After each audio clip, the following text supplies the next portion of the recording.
Welcome back to Movie Conversations. I'm Brian Ritchie. Joining me as always is Nora St. John. Good morning, Nora. How are you doing?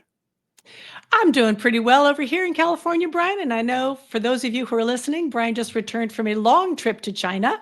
Long So trip. he had a great time and had a wonderful time teaching anatomy and other things to some of our Chinese students. And it was super exciting. And now we're getting back on track with Yep. the back. Yep. We're getting back to the low back. And we've been teasing this for a few weeks now. We have been teasing it, but we're going to get on to exercise progressions today. But before we do that, a couple of things. Number one, I wanted to remind people that I'm going to be in Scottsdale, Arizona, hosting my post-rehab summit. It's going to be over President's Day weekend. Check out the show notes if you want more information on that. I'll put it in there. I'll put a link to the website. And do us a favor, as always, hit the like and subscribe button. And as always, please comment. Every comment really helps us in our algorithms. We really appreciate it. And every, thumbs up and 5-star rating really helps us with whatever platform you happen to listen on. And also check us out on Instagram at Moving Convos, as well as Moving Conversations on Facebook and movingconvos@gmail.com. You can always get in touch with us. So if you have any ideas or questions, comments, etc., please hit us up. All right. Now that that's behind us, let's get on with talking more about exercise progressions with the low back. One of the things that I found a lot when working with clients with low back pain was that, and also with Pilates instructors working with clients with low back pain, is that they would get very intent on the basics, which we've talked about a lot. Where's the lumbopelvic position, finding stability, beginning mobility, but then they wouldn't progress the client much beyond that, kind of like, supine, knee straight, toe taps and things like that. And one of the things that I think is important and that I've really seen a bit of a gap in is taking those clients then up to standing, up to actually lifting and moving and really getting them a little more functional. Yeah. So that's kind of where we wanted to focus on today, is how do you take that client from dynamic lumbopelvic control and some simple mobility exercises and awareness to a more complete workout program that really helps to prepare them hopefully for life. And I think you said it best with one word that you said is function. You want to be functional because how many times have you gotten a client and they're lying on the mat table or the Cadillac and you have them doing their exercises and they can access their core. Everything's working great. Yep. Then They look good. Position and all hell breaks loose. Suddenly they're like, it's as though you didn't do anything or teach them anything about their core. They get onto all fours and you want me to do what? Huh? And their core is like, I'm taking a nap now. I'm done. Yep. And you get them to seated, you get them to standing, you challenge them in other positions and everything's turned off, but on their back, totally fine. But very few professions can you really do on your back. Well, there's one I'm thinking of, but other than that, there's not a whole lot you can do lying on your back. No. So one of the things that the classic time that really woke my mind up about that was when I got the Coraline in my studio, which is a particular piece of equipment where you're standing, there's kind of a ladder in front of you, and then there's a sort of 2 dynamic independent carts under your feet. That's a quick explanation. Yep. And so I'd have clients go from the Pilates environment, which is a lot of it is, supine, prone, seated, side lying. There's not a huge amount of standing work. To standing. And I had clients who I'd had for 8 years, for 10 years. They looked great in all the Pilates stuff. They really had managed that environment well and were doing a really good job. And I took them to standing, and it was like every pattern that I remembered from the very first time I worked with them in terms of poor posture and other things were back. Yep. Now, the good news was I could correct it very quickly because of the work we'd already done. But clearly what they had been doing for all that time was not translating to the most important thing they need to do, which is standing up and moving. Yep. And that was really honestly slightly horrifying. I was like, what have I been doing for the last 8 years? But it reminded me of a truth of any kind of physical training, which is that what you train is what you train. You know, Mhm. you train lying down, you get good at lying down. You train standing up in parallel, you get good at standing up in parallel. What we train does not necessarily translate to other positions or other situations. To some extent, it does, but not as much as we would hope. Yeah. And that is the key, is you have to get them into other positions. You Yep. have to. If all you're doing is putting them in one position, or if all you do is bench press and that's the only exercise you do, guess what? You're going to get good at bench press. Yep. That doesn't mean you're going to be good at squats. That doesn't mean you're going to be good at any other exercise except for, ones that are very, very similar to the bench press. It also doesn't And even it's mean, to be even more specific, that you're not even necessarily going to be really good at standing up and, let's say, pushing a no, lawnmower, not at which all. you'd think would be like a bench press. But just because you changed from supine, where your back is supported and you're pushing something while Yep. your back is supported, you take that to standing where your back isn't supported, and the same, it doesn't necessarily translate even to something that obviously related. Well, I think I've told you this story. I've mentioned it in a bunch of my classes. There was a study where they took twin boxers, Mm, and they trained them separately. They trained one on a cable crossover machine, so they had to stand up. So they were doing all of yeah. their chest work, pressing using cables. That's all they did was use cables. The other one got onto the bench press and was pushing a lot of weight that way. Well, the person in the bench press could lift a lot more weight because Yeah. pure weight, whereas his brother using the cables pushed much less weight. However, when they measured the amount of force that a single punch provided, the one who was doing the cables was almost twice that of the one who did the bench Mm. press. Because what they were finding is the one who did the bench press would hit the other person and then literally push themselves away. Their body Oh, couldn't wow. maintain the strength to push through, that their body took a bunch of the brunt of the Yeah. force and pushed away from the force. Whereas the person who was used to holding their body in place in a standing position while pressing, he knew how to control his body and could deliver that force, bringing it from his feet through the ground all the way up through his body and transferring that force from his legs into his arm. And it was a huge difference in power.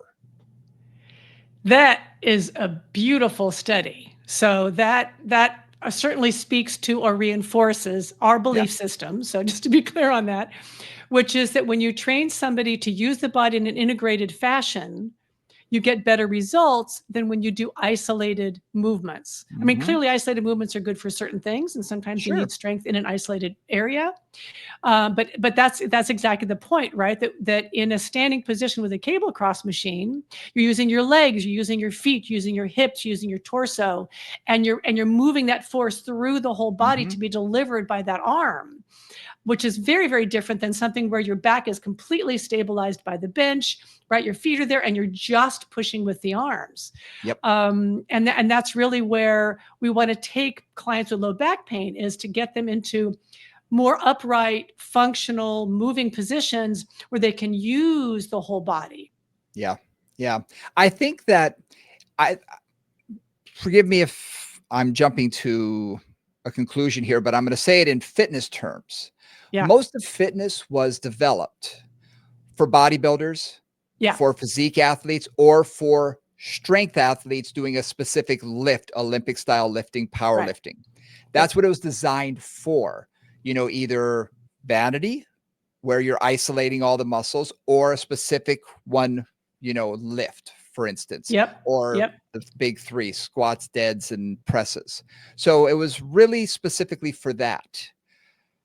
It wasn't until recently that anybody thought of integrated movement and getting people to actually move their body through space, unless you were training for a specific sport, but then it was sport specific.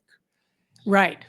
And even in Pilates, if all you're doing is the reformer and you're limited to, you know, the choreography that was traditionally taught, a lot of it's done lying down. There is some And standing, there bilaterally is some kneeling. symmetrically.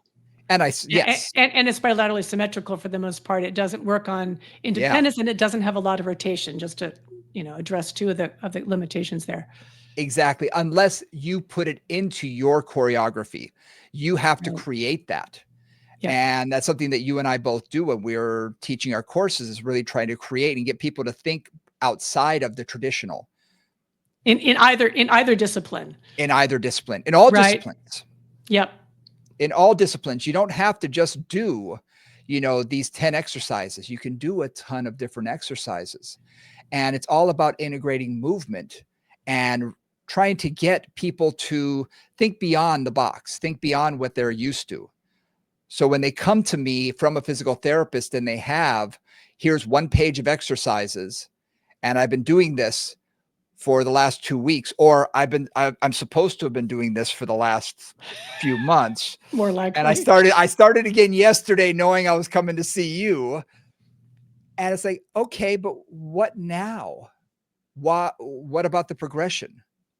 I find a lot of PTs don't have enough time necessarily to add in all No. those progressions and No, to really no. go They've got beyond it. 4 or 6 or 7 sessions, right? And it's like that's not enough to get somebody beyond the basics mostly. I mean, we know that No. too from our world. Yeah. And they're going to have functional deficits. Everybody does when they leave physical therapy, because physical therapy is not there to take people all the way to a touchdown. You get to the 10-yard line and you hope that they get the rest of on their own by Yep. continuing to do the exercises. But without Mhm. the progression, do they really make a whole lot of progress?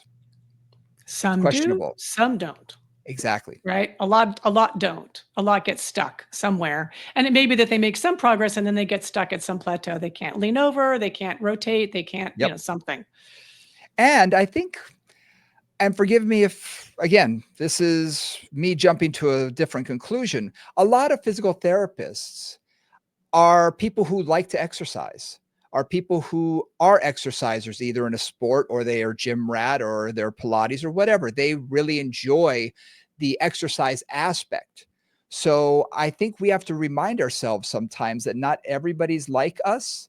So when they leave physical therapy, the client might be like, I'm done. Hooray. I'm Yeah, finished. I never exactly. have to exercise again. Yep. Whereas I think sometimes the personal trainer, Pilates instructor, or a physical therapist assumes, well, this person's going to start going to the gym on their own. They're going to start exercising on their own and they're going to get stronger naturally, without realizing that, yeah, probably not. The average person probably not going to do that. No. So this is again, and this is often our role, right? I think of many of the clients I've had are kind of post rehab clients, if you want to talk about it that way. Yep. They've been through physical therapy or they've had surgery, they've gone through whatever is prescribed for them or whatever they can afford, depending on the situation. And then they come to me because the job wasn't really done. So Yep. where do we take them from there? In terms of the low back, particularly, there's a few things that I always work on. So, there are a few things that I'm going to focus on here. So, one of them is starting to do things like what kinds of spinal movements can they do and which ones can they not do, or have they Mm-hmm. stopped doing out of fear?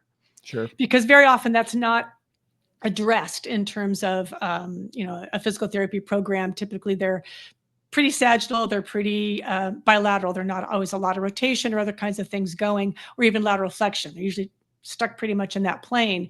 Yep. And, if you just think about driving your car, now it's less true these days with full self-driving and lots of screens that tell you what to do. So you never actually have to turn around. But in the old days, you had to like turn around and see if there was something behind you or look in your mirrors. And so just, ordinary things like those rotations that we have to do in ordinary life can really cause trouble for somebody with back pain who Mm-hmm. hasn't been trained to do that in an integrated way. Yeah. So, rotation is something I focus on a lot, and we'll go into more detail there. The other thing, too, is just endurance, because a Mm-hmm. lot of times back issues create a lot of weakness. They may have Yep. come from weakness, but they also usually irritation and inflammation will weaken the musculature around that area of inflammation. And we really have to work on just getting them stronger so that they can Yep. actually support their back for a longer period of time. So endurance, rotation, mobility in different directions. What are things too, Brian, that are there other like key things that you want to focus on in terms of progressions? Well, those are huge for me. Endurance is big. Endurance, we often refer to as tissue tolerance. Your Mhm. tissues can only tolerate a certain amount of stress before they say, oh, I'm done. And we see that because if they're doing something like cooking, for instance, Yep. they're cooking on a Sunday or baking and they're in the kitchen for a long period of time. Well, after an hour, their back starts to get to them. Mhm. And if I do my job right and get them stronger, well, it shouldn't be an hour. Maybe it lasts 2 hours. Maybe it's three Exactly. hours. Maybe it's the whole day. Maybe after a day of cooking, then it starts hurting them. I know I've done my job if I can push that number further and further and further because they're creating greater endurance. The other thing I want to reinforce is proper movement patterns. Mhm. Teaching people how to move properly. We all assume that someone should be able to rotate properly. But if they don't know how to, if they're not taught that you actually turn your shoulders and not your low back, or they're not taught that, oh, you're supposed to turn through your hips. Oh, I didn't know that. If they don't realize that, then all the good work that they've done in physical therapy could be undone by swinging a golf club incorrectly or Exactly. by opening a heavy door incorrectly by twisting wrong Or because they're picking in, up a squirming 2-year-old, right? yeah, something. And so you want to teach those proper movement patterns. And again, that's not something that I say, we're going to work now on proper movement patterns. Nah, nah, nah, nah. It comes about as we're doing exercise, like, okay, I want to do a little bit of rotation here. We want to work on this. So I'll see where their limitation is and I'll say, okay, let's try this. Let's try this. And by slowly getting them to think about, oh, I'm turning through my shoulders more. Even if it's just some of the rotation stuff that you and I have talked about, just swaying, in rotation and letting your arms swing. Something as simple as that. It begins to create a different pattern in their head. And they're like, oh, well, yeah, that's free. I can move that. That doesn't hurt me. Okay, let's add that when we walk. Let's add that when we, small increments. So again, I'm into micro progressions. I like to make small progressions rather than huge jumps. So that's just something else to think about. Right. And so I'm thinking of the Pilates environment specifically for this next comments. And one of the things there is, for example, if I'm working with somebody with low back pain that is reactive, like it doesn't like new things much, I'll add one exercise at a time, literally. One Mhm. exercise let's say I'm seeing somebody twice a week. I'll add one exercise. That's all I'm going to add to the program. I'll see how they do that day. I'll see how they do the next time I see them, that second time that week. If they were okay, or maybe, maybe I can modify, maybe need to modify a little bit, I'll do that again. Then if that works, we might do that for a couple of weeks. Then we're going to add another exercise. So again, slow progressions generally, especially with a Yes. reactive low back, which a lot of low backs are reactive. The other thing that I'm going to go back to two things. I'm going to go back to rotation for a moment. One problem that I see a lot in the Pilates repertoire, even the more contemporary repertoire, is that Mhm. rotation is often done with the pelvis stable and the rotation's happening from the torso alone. With somebody with low back pain, that is not often ideal. Yeah. Because it will put stress into the low back, into the sacroiliac joints, into that whole thoracolumbar fascia down the back. And I'm just working with a client the other day where, again, because of her strong Pilates background, she's an instructor. She was really trained to kind of rotate without adding the pelvis in. Mm. And every time she did that, she got some like low back achiness, a little bit of SI joint irritation and inflammation.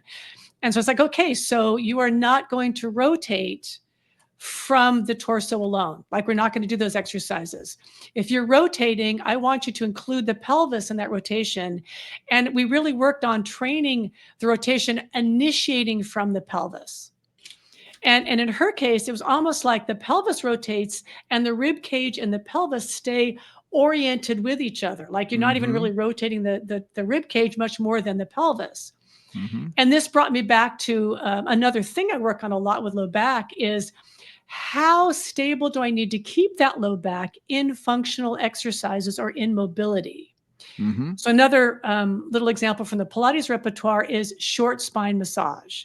That's flexion. Now, oftentimes with somebody with a disc issue, I'm not going to do that. I may never do it Yeah. again. But if they get to the point where that's an appropriate thing to do, a lot of times what I'll say is, okay, so roll down through the thorax. This is something where your legs are up in the air, your feet are in the straps, and you're rolling through the back in a Mhm. flexed position for sure.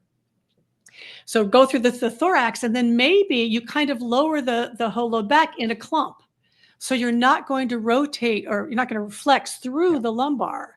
You're going to kind of go thorax, and then lumbar comes down in a one chunk. So sometimes it's also working on where is the movement coming from and respecting the limitations you may have. You're still moving, but you're keeping that area out of the movement, at least for now. Mhm. Right. So Mhm. that's kind of one way to progress, is you're moving towards exercises that may be challenging for them, but you're really limiting how much that lumbar is participating in those exercises. Yeah. Something that when I was in China, I I had 2 different groups that I was teaching, and I was teaching about the low back. We did 2 days on low back work. And something that I noticed about them, and I've noticed this about a lot of Pilates instructors in general, is the amount of over controlled, focus. And Mhm. things are done very slow and very controlled. And they want to control the environment of their body. And I understand the reasoning for some of it. But when it comes to the low back, I kept having to get them out of moving so slowly and controlling the amount of torso rotation. It's like, just move your body, just allow motion. And you could see once they started moving, they're like, oh. And I said, you can do it gently. You don't have to, do it in, spasmodic, crazy ranges of motion, Yeah. and jerkiness, but just allow, what I call the speed of life, you know, move at a normal pace, not rushing. But if you're just moving, just move. Allow the natural rhythm of the body to create some motion and to create a normal rhythm, and to not go too fast and not go overly slow at the same time. Because, like you say, a lot of people will just turn the torso. They're so controlled and they want to turn just the shoulders. It's like, look, through life, that's not what we do. Throw a ball and try and do that. Try and do that so slowly and slow controlled. I'm not going to make it 6 inches. It's going to fall. You need to be able to actually use your body. And it was interesting watching all of these instructors loosen up and relax and suddenly start to move, and their movement patterns all improved. You Mhm. could see everybody begin to improve, and you could see lights turn on and go, oh. And people say, yeah, we're taught like this. And they say, that's fine at the beginning, maybe. But you have to allow people to move. That's the awareness piece, right? You work slow, you work consciously, you recognize the movement pattern, you Mhm. identify what's happening. That is a very important first step often, Absolutely. but it is the first step. And it's not, Got to get it's past it. not just in China, right? That I see that all the time. And it's like, we talk about motor control as having 4 phases, basically. And there's a lot of ways to talk about it. But one is unconsciously incompetent, Mhm. right? You're not moving well, and you don't know you're not moving well. You don't know where your Then you've body kind is. of It's got, whatever it right, is. right. Then you've got consciously incompetent. You still aren't moving well, but at least you're aware of it. You know Then you're you not right, doing it. right. You're not doing it right, but at least you know that. And then you've got consciously competent. You're paying attention. You're aware of it. But the goal is not conscious competence, and this is really important. Mhm. Pilates teachers out there, your goal is unconsciously competent. Yeah. Your goal is to take that consciousness and that awareness and to move it into habit, Yeah. to move it past the conscious phase so that it's there for you when, you slide on the ice, or somebody throws something at you, or your dog runs under your feet, or your child jumps up into your arms. Like that is, unconscious competence is what we're aiming for, that those motor patterns are so deeply ingrained that you can react and respond to all kinds of situations that are not expected. Yep. Right. So I think that's off again, that step, and Pilates teachers are certainly, this is an issue for Pilates teachers. We love that consciously competent phase, is moving into that unconscious competence. And a lot of times that is letting people move. And one of the things when you were saying that is I thought, what is the rhythm of life? And a lot of times if I'm thinking about integration, I think about walking, Mm-hmm. just the rhythm of walking, right? That rhythm of that slight rotation through the hips, that slight rotation through the torso, that little shift of weight. That is a very natural rhythm where the whole body has to integrate to do it well. Mm-hmm. And that's a good pacing. I think if you're thinking about not too fast, not too slow, what would the pace be if you were walking? Yeah. First time I learned this, I was working with a 96-year-old woman and getting her to stand up out of a chair. It Mm. took a minute. Mhm. She went so dang slow, and it was so frustrating to watch because standing up and sitting down a set of 10 shouldn't take 10 minutes. And what I told her one day, I was so frustrated. I said, I want you to jump out of that seat. And she looked at me with wide eyes. What?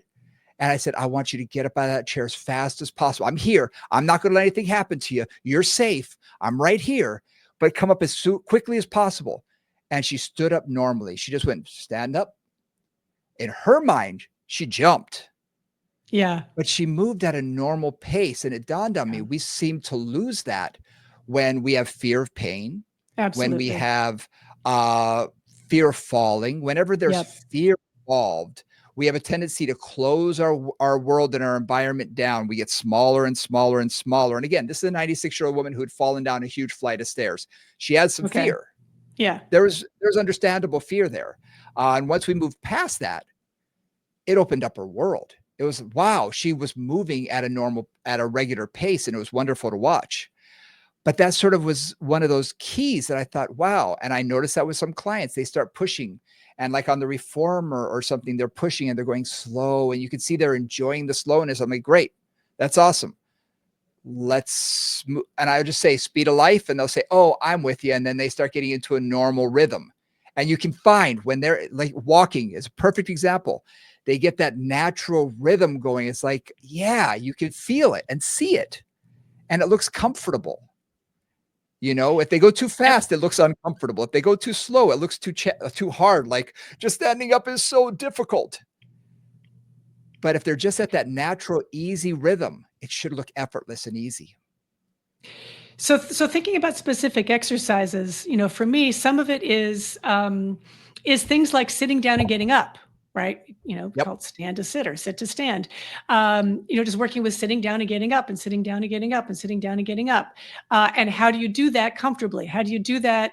Again, starting slowly, starting carefully, figuring out what you need to do that, and Mm-hmm. then being able to do it at a normal pace. Walking, and letting people actually start to move. I remember too, a lot of my clients with low back pain, like they have stabilized themselves from kind of like the bottom of their knees. And they're like a Mm-hmm. little tiny pace, they got a little tiny range of motion that they're using, and they're totally braced in the middle section. Again, out of fear and out of pain control, which may be appropriate Mm-hmm. for a period of time. But Yep. once that period of time is over, you want to start to see, okay, can you actually start to let that energy move a little bit more through that area? Another place I've worked on that is in pinwheel, right? Pinwheel, our Yeah. sideline exercise, arm comes forward, circles up around, it's actually Feldenkrais exercise. Um, and with clients with low back pain, often there is no rotation anywhere. The hips don't Yeah. move, the torso doesn't move, the arm does the whole circle. And just trying to get them to actually let the body respond in a safe, small range area is a really nice way to start getting that process going of integrating the rest of the body in and getting past that fear barrier of if I move my back, it hurts. Mm-hmm. Yeah. Mm-hmm. I find whatever position they feel most comfortable in from lying down, if I'm going to progress them from their supine exercises, for instance, I like doing quadruped next if they can do it and if they feel comfortable. Some people really don't feel comfortable on all fours because they're never there. So that might be a little too foreign for them. Whereas sitting or standing is the next most comfortable position for them. So sometimes I will have them do like telescope arms, like book openers, and do it against the wall. Yeah. And do it against the wall. So what I found is by doing it against the wall, they have a little bit more rotation in their shoulders and they can find a nice, easy rhythm, hold the position, come back. And again, it's done sideways. One shoulder is against the wall, both arms are out in front of you. And you're going to bring it, you're going to take your top arm, you're going to trace it along your body and then reach back, behind you, but reach forward with the arm on the wall at the same time. And I find that that's a great way to progress them into getting a little bit more rotation in a standing position where they're comfortable. I'm not going to sit on their, hips moving because if they move a little bit, cool. I have no problem with that. Go for it because that's normal. Yeah, I often have to cue, I mean, especially again with many Pilates clients, I have to cue them to let the hips move Yeah. on any of those exercises because, oftentimes they're trained to just move the torso. And it's like, no, see if, when do the hips need to move? Like that's the other thing is exploring with them and helping them understand when does that movement happen? Like, Mhm. when am I blocking it? Like I'm fine here. And then suddenly, like if I don't let the hips move, I can't go very You're far. stuck. So Yeah. then, when is that moment? And then trying to integrate that into that whole movement. Yeah. So that's sort of my thing is I want to make sure I can get them into a position that they're going to feel comfortable in because taking them to quadruped is my next instinct. And if that's not a position they feel comfortable in, I'm going to see them be very resistant to it. However, if they are comfortable in there, to add something to that is a simple elbow drop where they're on all fours and they take one arm off the ground and then bend it and try and put the forearm on the ground. It's an initial type of rotation. It begins people into thinking about moving, into that rotation. And the same thing, I will have them, go forward and back, just rocking side to side, tail wag, lateral flexion. Just begin to explore what feels comfortable, what may not feel comfortable. And if they're not comfortable with it, okay, are they stuck anywhere? What's making them stuck? Is it their position, etc.? So I could do a little bit more thorough examination at that time. But I find a lot of times when they've progressed to that point, they can move fairly well. They may be a little restricted, but their movement patterns are going to be a whole lot more than when they first started with me. Right. So all fours is a beautiful place to work on beginning spinal mobility in every direction. Yeah. For two reasons. One, it's generally safe. I've had a million clients who can't do a seated lateral flexion because it's kind of too much torso weight and it really causes irritation. But you get them on all fours and they can do like a tail wag, which is still Yep. lateral flexion, but your closed chain, top of the body, closed chain, bottom of the body. And in all fours, clients are mostly only going to go as far as they're comfortable. Mm-hmm. Right. It's just, it really limits how far they can go and they're not going to generally choose to go into pain. So it's a great place to start. But again, that's not really functional. We don't spend a lot of time on all Nope. fours. So like the next step for me, a lot of times is seated or standing arm work. Mm-hmm. And I'm thinking of, in the works in the personal training environment or in the Pilates environment. For example, if you have a tower or you have a trap table, doing standing arm work. I do a lot of this with my low back clients, starting with bilateral, just like chest presses, but they're standing and they're having to Mm-hmm. feel that like slight lean into the straps, adding just a chest press. And then we go into maybe some single arm, and then maybe we go into some rotation. Maybe we do that with different leg movements. So I do a lot of different standing exercises there, both facing away from the tower or the wall unit or the cable cross machine and facing towards it as well. Mm-hmm. So there it's like integrating again, the upper and the lower body again, first sagittally, bilaterally, Yeah. nice and clean and clear, just finding that stability, then starting to add single arm, then starting to add some rotation into that. Yep. And I find that is a really nice way to get the body integrated in a relatively safe way. Again, they're getting a lot of core engagement without Mm-hmm. core movement, which is Yes. something I'm also looking for. You're also creating endurance for being upright, Yes. which is kind of what we're ultimately aiming for. And So also that's you're a really nice way to do teaching it. how to stabilize the spine from the Yeah. ground up, which we have to do on a regular basis anyway. You need Yep. to be able to hold your torso. If I was going to press something or pull something, I shouldn't have my body be all over the place. I should be able to stay within a comfortable position, comfortable standing position, control my body, and to be able to push or pull. I use a lot of band work. I do a lot of Yeah. tube work. Yep. But I also have a machine called the core sticks, which are fiberglass resistance rods that mount into something that's either on a board or on, attached to the floor. And it's basically faceted so that there's a bunch of holes in a bunch of different directions. So I can put a very light resistance rod in both sides and have them pull. And they have to hold their body stable as they're pulling so they don't rock back and forth. And I can make it harder. I can make it easier. You can go all the way up to like 75 pounds and all the way down to 3 pounds. So, you have different resistances. And I can do that for presses. I can then change it to unilateral when they're ready for that. I can keep it to bilateral. I can do a push and a pull. There's so many variations that you can do in that position that I'll also sometimes like to do on the reformer. I'll do a push and pull where I'm pulling with the strap with one hand, but I'll put a tube behind me where I'm pressing with that. So I can do a pushing and a pull. So I'm creating resistance from two different directions. There's so many variables that you can add to this in a standing or a seated position that it really opens your world up to all these different progressions. Which again, so just to, I think we're pretty clear on that, but just to be clear on that, so I start bilaterally symmetrically. Yeah. Right? Both arms, same thing, whatever the resistance is appropriate for them, right? And just keeping them stable. Then you start to work into maybe one side, just like one arm at a time, one arm pushing, one arm pulling, whatever.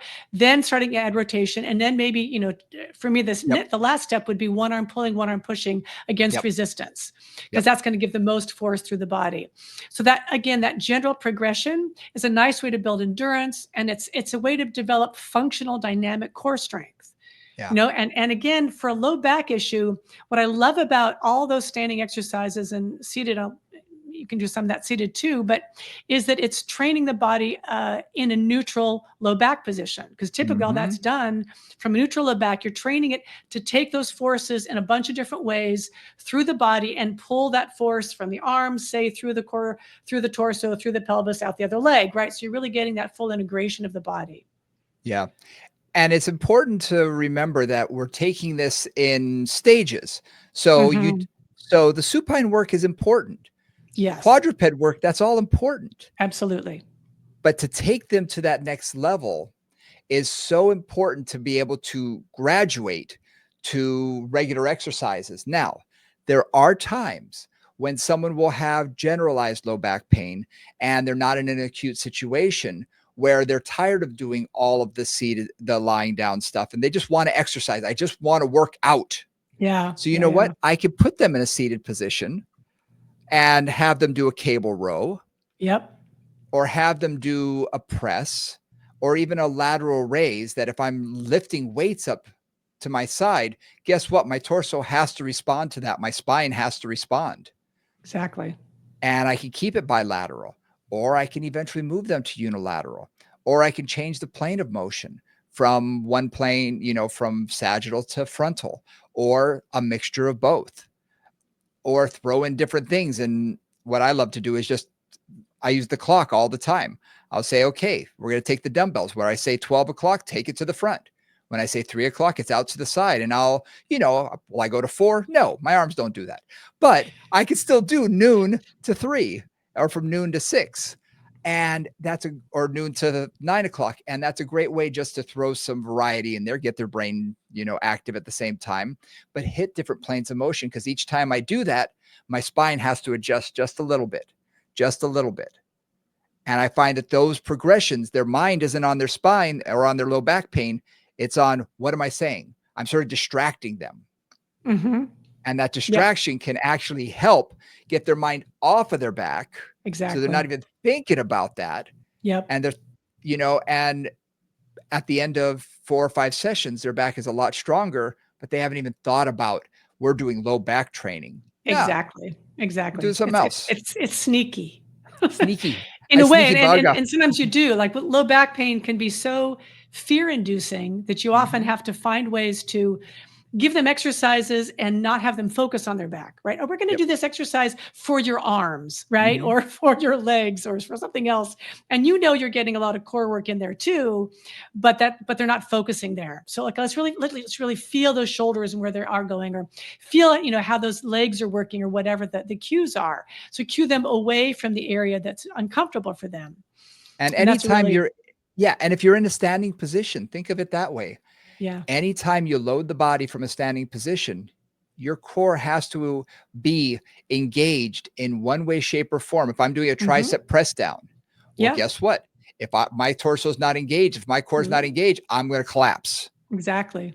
So I have to be engaged. If I do a curl, if I do a row, if I do anything, whether it be again with a band, cables, a spring, however you want to load the body, load the body. But if you're doing it in an upright position, your core has to respond to that resistance. And you can trick them by saying, oh, we're going to work your arms. Yeah. We're working your chest now. We're working your shoulders.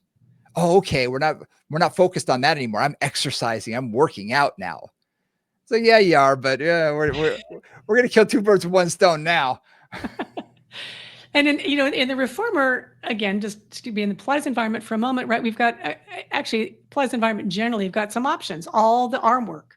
You can do it seated. You can do it seated on the box. You can do it kneeling, low kneeling. You can do high kneeling. High kneeling means you also have that ability to move the Mm, pelvis, love which I that. really like to focus on once they're ready for that, and if their low back can tolerate like being up and high kneeling. Sometimes that puts the back in too much extension, especially if they're tight in the front of their hips. So kind of play with that. And one other thing that I want to mention, because I've seen this a lot, is it's easy to get very focused on, let's say, the front of the body, Mm, right? So thinking about the abdominals, especially Pilates is biased that way anyway. But one of the things I found also with a lot of low back clients is they haven't been given enough low back, actually back strengthening for the yes. whole back chain, hamstrings, glutes, and all the way up through the erector spinae. And Mhm, oftentimes, many low back clients of any kind can't really tolerate actual extension past neutral. mhm. So I love exercises where they have to stay prone, but they have to support their body. And that's where Pilates is really a nice environment for that. Chair work, right? All the chair arm work, lying prone on the seat, hands on the pedal. Yeah. I don't really care what their arms are doing. I'm doing it to maintain the stability of their back for Yep. an extended period of time, creating endurance through the whole back body. That's why I'm doing that, right? Mhm. And that's a really nice way to do it. Or on the long box on the reformer, right? Doing all the arm work there. Again, I don't really care what the arms are doing, although that's a useful way to get some core work going. But I'm going for endurance for that whole back line in a neutral position. And in both those, I may not go up into extension, but I'm just having them Mhm. hold that position. Or in personal training land, to have them like, let's say, prone on the physio ball, Bingo. and having to stabilize in just a plank position with the ball under their hips or moving down farther down the legs for more Yep. challenge. All those situations are another way to again get that just basic endurance of how do I hold my back Mhm. together. I love using the physio ball or Mhm. fit ball, whatever you wanna call it, Yeah. gym ball, Yeah. Yeah. and I'll usually start it under their stomach first, Yep. just to take a little bit of pressure off their low back. But what I'll do, because remember, we're not talking about just training only the small portion of the low back. We're not talking about, oh, No, we're talking the whole chain. we I want mean, the for me, I'm entire talking the whole chain. Yeah. whole chain. So I'll have them do W's and T's Yep. because that's Mhm. changing. Yeah, that's changing what they're doing in that position. And as soon as my arms come off the ground and out to my side, well, guess what? I'm holding up more Mhm. weight. Yeah, And you go into a exactly. W, it changes. I'll go W, reach out into a T, back to a W. I will have them eventually go into a Y where their arms are in front of them because, hey, that's a huge challenge, Yeah, big lever. but I will not let them go into extension. I'll have them Mm. only lift the arms and back down. So now I've got an isometric contraction of their entire spine as they're lifting their arms up. They don't have to go into extension. I can even keep them in slight flexion if I want. I can put them in Yep. a slight posterior tilt, but that Yep. entire chain is firing and I'm beginning to build strength. And it's another way to sneak it in there, in that I'm going to say, we're going to work your shoulders. Your shoulders are bothering you just a little bit. We're going to do some rotator cuff preventative stuff. I'll make something up, but I'm still focusing on their lumbar spine, but their entire spine, getting the whole chain to fire. And it Yep. works great. Yep. Absolutely. And two little things about that. One is, I liked what you said, and I just wanted to put a little line under this. Many clients are not comfortable prone with a low back issue. Again, even if they can tolerate extension in theory, sometimes it's just compressive, just because of Yeah. it is. Yes. So, that idea of being prone and being in a slight posterior tilt, and I'll cue that lots of ways. Sometimes I'll put a little pillow under the belly or under the front of the hips just to keep that going. But I'll also just have them like lift their abdominals up, or gently push their pubic bone into the mat, or gently Yes. like kind of, use their glutes to kind of press their pubic bone down to go into a slight posterior tilt. And that Yep. will often decrease that compression feeling in the low back. So if they're just at that point where they can start to tolerate prone, but they need those cues, use them. Mm-hmm. I've got a lot of clients, and I can think of a lot, who have just, they're a little tight in the front of their hips, they're a little lordotic, and they really, every time they're prone, they get that compression unless they gently, slightly Yep. posteriorly tilt and open up the low back. If that works for them, then they're going to do all of their prone work with that slight Yep. posterior tilt, right? Just like a little abdominal lift, or tuck the tail under, whatever cue is going to work for that client. And then they do everything from there. So Yep. that's just another thing to just bring up again with low back pain. That's a very, very common, even with your clients without low back pain, they just don't like extension. They don't like being prone, even in a mat class or whatever. And that's an easy way to often get them comfortable there. And I found with a number of clients who have learned in the past, before they started working with me, how to do back extensions, either lying down, variation of like swimmer, where, Mm-hmm. they're going to lift their, we call it Superman, where you lift your upper Yeah. and your lower body at the same time, without realizing that if you're not cueing that properly, you are just basically asking your spine to compress your discs, because Yep. you're just, and you watch people, they just jerk up and jerk Yeah. up. And it's like, no, we want to Right. lengthen. Bang, bang. Ye- Exactly. You want to lengthen, you want to get the elongation, the decompression first, then going up Yes, into extension. And that takes some time, I find. To it get takes a to lot of train time. that decompression takes time. I find that takes a lot Absolutely. of time. And I find, before I'll take them on the floor, because on the floor, what I find is they're already sort of in the finished position. They're already in Mm. somewhat of an extension position. Yeah. Whereas on the ball, I can begin them in a flexion position where they're Uh-huh. flexed a little bit. And then if I want to add motion, I can take them from flex to neutral, Right. and Yes. without adding the extra portion of Yes. extension, and Hmm. begin to train that way, and then investigate how far can they come up under control. Can they keep Yep. that slight posterior tilt and elongate, or do they immediately dump into their low back, in which case you're not ready for it yet? I don't say that to them, but I say, I'm going to keep you down just a little bit, and we're going to focus on this instead. you know Focus their mind on the positive, what they're doing well, rather than the negative.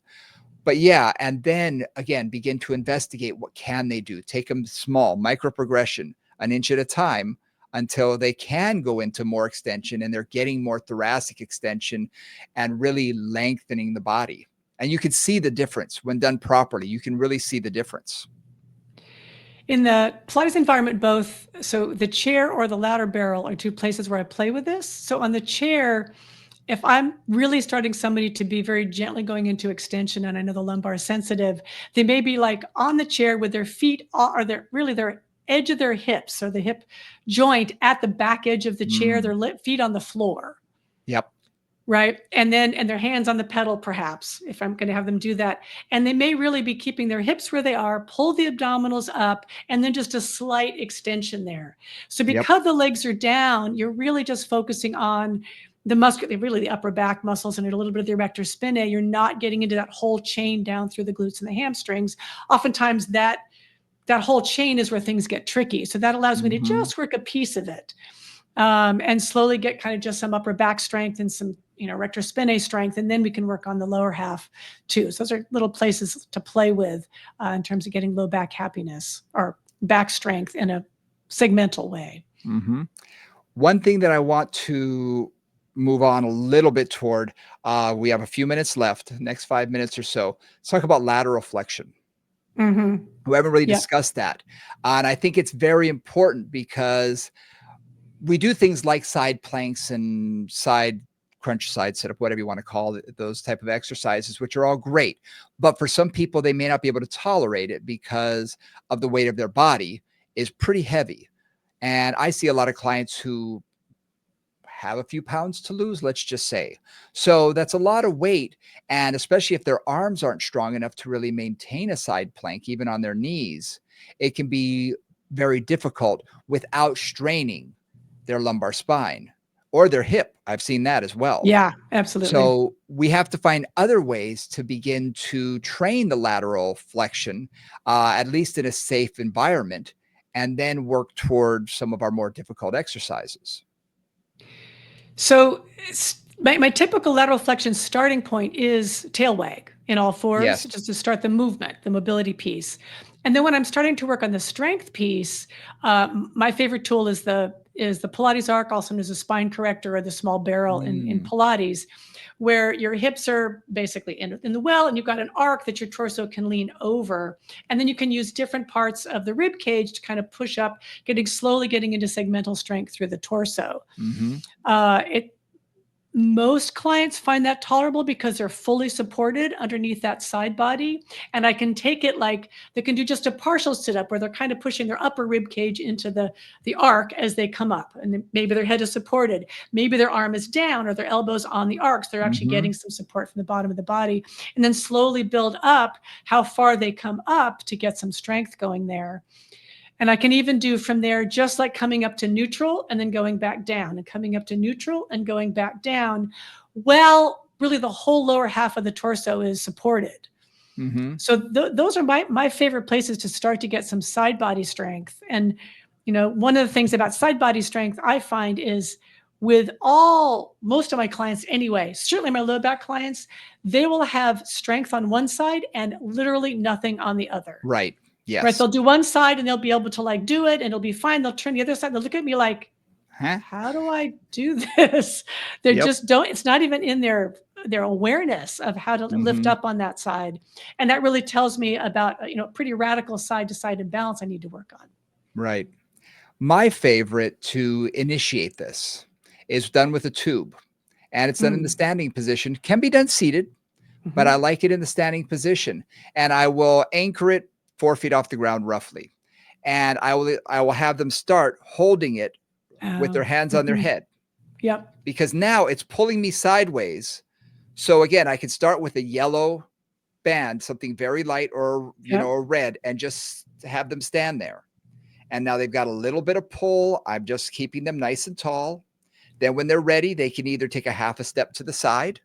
So now the band is going to be stretched a little bit more. I'm adding some motion, even though their spine hasn't really changed that much. It has to adjust to the amount of pull, or I can pull the band a little bit, or add a little bit of waviness to it. I can whack the band a little bit so that they're going to have a little bit of wobble, a little bit of wobble going on. And then I can have them extend their arms up, lengthening that lever and back down. I can then have them walk to the side. All of these variations are different progressions depending on how I want to load them. But again, it's a safe way to do it because I can watch their body. And if they can't maintain it, let go of the band. It's simple. They don't have to hold it. Right. So those are ways that I find are pretty easy to begin that lateral line and then move on from there. And in the Pilates environment, if you had a tower or a trap table, I would probably use the long yellow leg spring and do the same thing, right? Just have it pretty high up. So it's roughly a straight line across. It's not really a big vector down or up, and hold it. And just, even just from there, taking a step side and step back, I'm picturing the two things, right? Or just light pull, or even going into it and then away from it, like All those things. That's great. I love it. And one of a progression from there, and for those of you watching on YouTube, you can see me do this. I will start with my hand straight out in front of my chest. So I've got that rotation that wants to occur. So I'm resisting rotation and then take my arms up overhead, holding the band, and then Uh-huh. back down. So I'm going from that rotational to side flex. Nice. And it's really nice because that transition is something we don't think about that often. But we do a lot. We do a lot. And really, rotation and lateral flexion come together. They're Yeah, generally one way or another coupled movements. They don't usually happen in isolation. In fact, I don't exactly. think they can happen in isolation. Yeah. So yeah, these are just a couple of progressions that we've decided to share with you today, uh, to hopefully engage your brain a little bit more Yeah. in a way that's going to get you, as I said, I mean, we've heard this, get core off the floor. Let's get to, you want to get them to progress from those positions where they're just in supine. And guess what? These are ways that we can make those progressions and take a step forward. And I love your idea. Leave the variable to one variable at a time. Don't throw too many things at them because you won't know what's working or what's not working. Yeah. So one variable, I love that. And, chart their progression, add a little bit here, add a little bit there. And then after about 6 weeks, when they've done a lot more, I'll draw their attention to it and say, hey, look at what you can do now that you couldn't Yeah. do just 6 weeks ago. Yep. Build their confidence up. They're like, oh, yeah. I was like, man, you couldn't have even come close to this 6 weeks ago or Yep. 4 weeks ago, whatever it is. And they're like, yeah. Yeah. Absolutely. And it gives them the confidence to make more progression and maybe to try something else. Love it. Absolutely. Encourage, help them understand, because clients never recognize their progress. No. Or they really, or sometimes they do, but a lot of times they really don't. And for you to point it out is really important to build their confidence to, like, yes, this worked. You're going well. You're doing the right thing. Look at how much more you can do. You're so much more functional, right? Sometimes they'll give you that feedback, but a lot of times you got to push it. Exactly. Exactly. Well, hopefully you guys learned a lot today. As always, do us a favor, hit that like and subscribe button. We really appreciate it. Check us out on Moving Combos on Instagram. If you have any questions, comments, or if you have some topic that you'd love to hear us speak on, or even a guest suggestion, hit us up, movingcombos@gmail.com. You can always check us out there. We respond, guarantee. If you send something to us, we will respond back. And thank you very much for joining us. We really do appreciate it. Each and every week, we are very grateful for every one of you who do listen. We really appreciate it. And for Nora St. John, I'm Brian Ritchie. We'll see you next week. Thanks, guys.